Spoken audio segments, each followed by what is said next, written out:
ఆప్యాయతకి ఆదరణకి అనుబంధానికి మారుపేరైన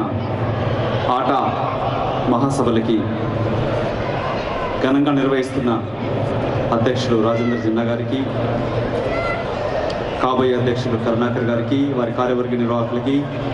మిత్రులు పరమేశ్వర్ రెడ్డి గారికి, మిగతా మిత్రులందరికీ ముందుగా ప్రత్యేక అభినందన తెలుపుతూ, ఈ సమావేశం ముఖ్య అతిథిగా వచ్చిన మిత్రులు కేంద్ర మంత్రివర్యులు పల్లం రాజు గారికి,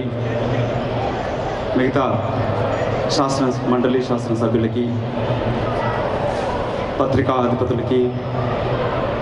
మీలో ఒకటిగా ఉంటూ మీ ప్రతినిధిగా 8 సంవత్సరాల క్రితం ప్రవాసాంధ్రుడిగా భారతీయుడు తిరిగి వెళ్ళి అవినీతి, అక్రమార్జన ఎలాంటి తావు లేకుండా మీ నిజమైన ప్రతినిధిగా 8 సంవత్సరాల నుంచి నిజామాబాద్ నియోజకవర్గ ప్రతినిధిగా తెలంగాణ ప్రజల ఆకాంక్షని, తెలుగు ప్రజల ఆకాంక్షని పార్లమెంట్లో లేవనెత్తుతూ ఈరోజు మనందరూ తెలుగు వాళ్ళందరం కూడా రాష్ట్రంలో నెలకొన్న రాజకీయ అనిశ్చితి పైన ఆతృత, ఆందోళన, రాష్ట్ర విభజన కన్నా ఈ అనిశ్చితి ద్వారా రాష్ట్రానికి నష్టం చేకూరుతుందని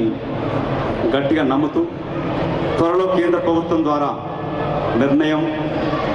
ప్రత్యేక రాష్ట్ర ఏర్పాటు, ప్రాంతాన్ని విడదీయాలి, మనుషులను కాదు, తెలంగాణ రాష్ట్ర ఏర్పాటు చేయాలి అని 4 కోట్ల తెలంగాణ ప్రజల అన్నదమ్ములుగా కలిసి విడిపోదామని ప్రభుత్వానికి విన్నవిస్తూ, ఇది కొందరికి బాధ కలిగించవచ్చు, కానీ ఇది చారిత్రాత్మక నిజం. 50 సంవత్సరాల నుంచి కలిసి ఉండాలనే ప్రయత్నం చేసినప్పుడు, అనుబంధం పెంచుకున్నప్పుడు కలిసి అన్నదమ్ములుగా విడిపోయి ఈ ఆట మహాసభలు కానీ గణంలో తెలుగు వాళ్ళుగా జరుపుకుందామని మనం చేసుకుంటూ,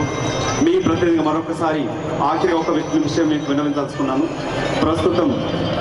ఈ దేశాన్ని మనం ఎందుకు గర్వంగా భావిస్తాం? ప్రజాస్వామ్య విలువలు, డెమోక్రటిక్ వాల్యూస్. మన దేశంలో ప్రస్తుతం